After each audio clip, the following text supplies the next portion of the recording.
Good day, everyone, and once again we are back together, and thank you so much for tuning in. It's really been a while since we've last posted anything. I just needed to take just a bit of time to recoup and make sure that I recover, because it's really been an intense time. When you guys write exams, I feel it. Okay. This video is actually twofold. One, I'm going to address myself to those of you who are writing the May-June exams, and perhaps maybe let me start with that, and then I'll come back to the matriculants, of course, that are currently writing their exams, and all the best to you guys. So first of all, to those of you who wrote now in May-June, your results usually come out, I think they are issued out at the end of July, all right? At the latest would be beginning of August, but usually end of July they should be available. And so what happens in the meantime? Okay, whilst you wait for those results, I would recommend that you start applying for universities. Now, I know the question that I usually get is whether you should apply using your old results or your new results. And the trap that most people fall into is that they wait until, they get their results in order to start applying. I would say start applying now, so that, by the time your results come in, you just simply submit those, the statement of results, okay? Now, you will apply using, obviously, your old results. However, you do state in your application, there's usually on the application form, a space where you specify your current activities for the year. And if you are upgrading, then there's usually a code that is provided for the subjects that you were upgrading, okay?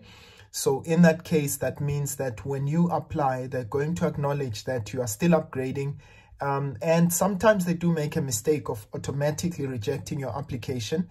You just need to phone in, at the particular faculty and the university that you are applying for. And I do say faculty because if you've applied for engineering, for instance, you go to the engineering faculty to submit that statement of results. Okay. So, so you start applying now. You use your, obviously the results that you've obtained previously, and you apply. You do state what your current activities are, which means you were upgrading and so on. Now, I did say previously that those who were writing in May, June will be given another opportunity to write again in November, in case your results, didn't go as you expected. And of course, let me just put a disclaimer out there. If you are interested in enrolling, in our classes, you are more than welcome to do so. We're still open. We still have spaces. You may do so by sending an email to info@mlungisinkosi.co.za. Now, another important thing that I want to talk about is the National Benchmark Test. In fact, that was the purpose for this video. What is the National Benchmark Test? What's the NBT? All right. So the NBT is simply a, it's a test. It's the organization essentially came up with this test to measure your readiness for university. Okay. So they want to assess whether you are ready for university. Of course, university requires, your language proficiency to be at a certain level, your mathematical proficiency to be at a certain level. And so they want to measure that. So it's not a test to exclude you out of university, but it's a test that is used, as it says, it's a benchmark to try and assess. Now, the reason they came up with this benchmark test is because, remember, there are 3 different curricula, right? That is, some right from the DBE, some the IEB, and some Cambridge, exams. So they want to make sure that, you know, there's one standardized test that's able, no matter what curriculum you come from, they're able to assess whether your competency either in language or in mathematics is adequate. So I would advise, now, of course, the question might be who needs to write their NBT exams. Now, specific universities, let's say, I know UCT and VETS are very, very strict about the NBT. All right, they require that upon application, you need to have written the NBT exam. Okay, so and in some universities, you may find that it's specific degree programs that require you to have the NBT. Okay, so you must check with the university that you want to apply to. Secondly, you must check with the faculty or the degree program that you want to move towards, to check whether you know, whether the NBT is required. Right now, let's talk about the NBT. It comprises of two assessments. Okay, the first one is what they call the AQL, which means academic. I just forgot the Q part. Oh yes, it's academic and quantitative literacy. Yes, I remember that. So it's academic and quantitative literacy. What that entails is that so the A part of it, the academic literacy part, assesses your ability to, you know, of language competency, English, you know, the ability to, you know, use language and so on. If you want to compare it to, you know, any exam that you know of, you can compare it to your first language. All right, so whether you're doing Afrikaans first language or English first language, those are the two exams, languages that it's assessed on. So in this case, it's like your first language exam. Okay, so they are just assessing things like, you know, your ability to comprehend text, you know, so you can't really prepare for it. Because, you know, obviously they'll give you different things. So I'd say, you know, obviously the ability to read and understand text and so on. Now, the quantitative literacy part, that's the a little bit more challenging. So what it does is that, you know, whether you're going to do a law degree, you need to know some level of mathematics. And I use that word mathematics, you know, very advisedly. Because think about it, it's not you know, the kind of maths, algebra, for instance. Okay, it's everyday mathematics, you know, distance, you know, the ability to deal with money and so on and so forth. So but it assesses mathematical literacy in a sense. So if you want to see how it is assessed in a sense, you know, or the best comparison would be your mathematical literacy exam, right? So you can have a look at that. And maybe let me just throw this in here. We will be offering, you know, a course that is aimed at preparing people for the NBT. And what I've tried to do is that I've tried to really make it very accessible. Okay, so for those of you that will be interested in that course, it will be just charged at 350 per portion, which means for those of you who want to register for AQL, that will be 350. Okay, and those of you who want to register for MAT, I'm going to talk about MAT just now, that will be 350. But if you want to register for both, we'll obviously consider giving you a discount. If you are interested, please just make sure to send us an email. Again, it's info@mlungisinkosi.co.za. All right, now let's talk about the MAT exam. So the MAT part is for those of you who want to follow degree programs that are more towards the that use mathematics, core mathematics. So that would be your pure maths, all right, what we call pure maths. They don't ask questions that have to do with solving algebraic equations or whatever the case is, but they want to assess conceptual understanding of mathematics. So it is, I must admit, it's not a very easy exam, but there is, as I said, we can prepare you to write that exam. We will assist you to prepare that exam. So the MAT exam is, as I said, for those of you who want to go towards medicine, for those of you who want to go towards engineering related studies, or anything that has core mathematics as a requirement, okay? Whereas the AQL is written essentially by everyone, okay? But obviously some universities, as I said, vets would say for people who want to study law, for instance, they need to have written the AQL exam, okay? Right, so please just make sure that you go to the NBT website, okay? Just some more information on it. You go to the NBT website. It's nbt.ac.za. What I just wanted to inform you about is the following, is that for the NBT exam, so I'm looking at the screen right now, for the NBT exam, it's a 3-hour session, okay, per module for the 2 tests, the AQL and the MAT. So you need to arrive at 7:30. Yes, you heard me. At whatever venue that you're going to write at. If you prefer to write it physically, okay, at a venue, all right, you need to arrive at 7:30 to check in. You need to be seated by 7:30, not arriving at 7:30. Nah? So there are sessions that are on a Friday, but there are also sessions on Sunday.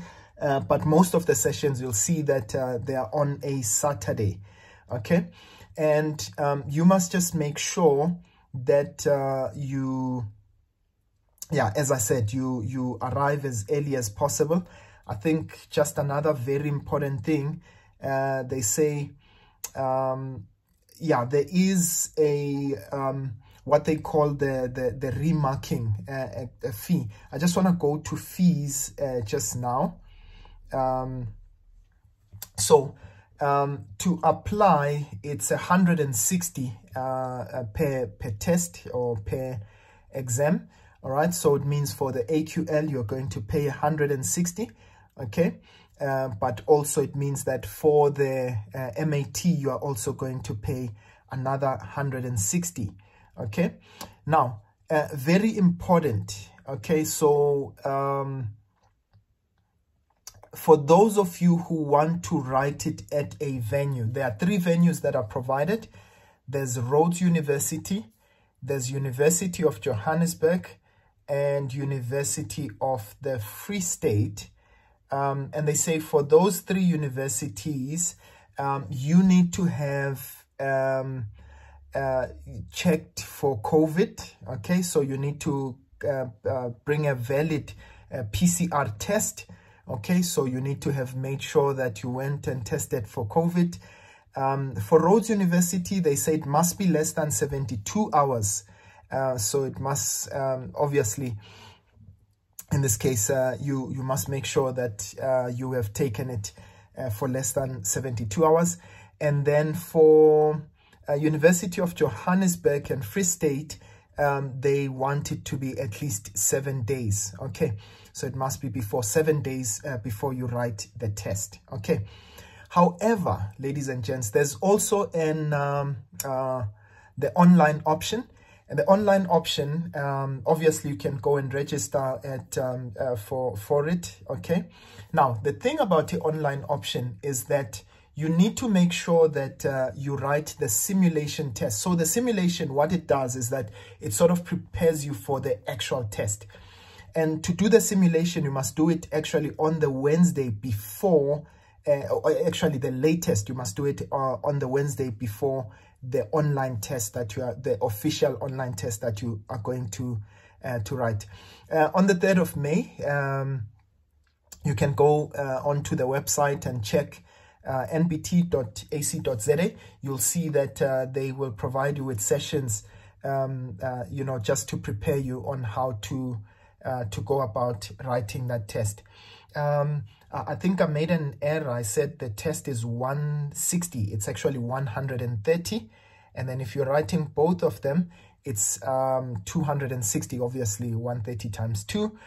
And then if you are not satisfied with the results, you can actually apply for a remark. However, I do advise it would be just a waste of time, because the exam is actually marked by a machine. It's an online, it's a multiple choice exam, so essentially just the computer marks that. So I think if you did not go right with your exam, it really would be a waste of time if you went for a remark. There are very little chances that your results may change, so I would not advise you to do that. Now, I'd advise you, please apply as early as possible. Now, the reason I say that is that at least if you have not succeeded in your first NBT exam, then you still have opportunities for you to actually write them at a later stage. However, if you leave it for very late, then you might find that time does run out and you no longer have the opportunity before the academic calendar begins for the particular university. I believe you can even write it in December, okay? Yeah, so however, yeah, you can go to the website and check for the dates. I was trying to check there and check for the dates for the actual exam. Yeah, they do have test dates there. The earliest one that I see there for the online is 24th of April, which already has passed. And for the NBT, all right, so if you want to write it at any of the institutions, there's the 6th of June and yeah, 6th of June, there's 13th of June. Yeah, you can go and check there on the NBT website and see all of those dates. Those dates are available. You can choose any of them. Obviously, if the space is full, they would obviously move you to the next date. Now, just the last portion of it, all right? As I said, even for those of you who are in matric and for those of you who are, you know, upgrading this year, please, it's very important that you go and check, you start applying now, check for the requirements whilst you wait for the results, and just make sure that you start applying for the NBT. Now, as I did say, we will be offering the Nbt Preparation Exam. For now, I'll be doing it online for those of you that are interested. As I did say to you, that it will only be at 350 for those of you that are interested in the AQL as well as the MAT. So each one will be 350, but if you want to take both of them, and it will be done on 2 separate days, we'll give you a date upon registration. We'll tell you when you will attend for that exam. And then finally, for those of you that are in Soweto, okay, we are organizing a day when we will do this physically. I will see as time goes on whether I can get to the other provinces, but I will let you know on time. For now, I'm not able to commit to that as yet, hence the online option. All right. I think I want to leave it there, and safe to say, you know, all the best to the matriculants that are writing their exams. Thank you so much for those of you who've been giving positive reviews on the work that we've done. And I'm going to do a school tour very soon. Hopefully I'm able to get to your schools please do post, you know. By the way, my Instagram is _Mlungisi Nkosi, so you can go on to there, you know, just tag me if we took a photo together or whatever the case may be. Otherwise, I just want to leave it there. And I want to wish you all of the best, you know, as you start applying. I will be interviewing someone very soon about bursaries. And yeah, I know some of you have been asking for those, for statistics and to finish probability. I will do that and probably start scaling down to the other grades. Otherwise, ladies and gents, from me for now, thank you so much for lending me your ear. If you've got any questions, please, you are more than welcome. You know, just drop a comment and I'll try to attend to your questions. And please don't forget to subscribe and tell as many people as you can that, hey, we've got a plug right here. Okay, otherwise, I'll see you guys next time. Sharp, sharp.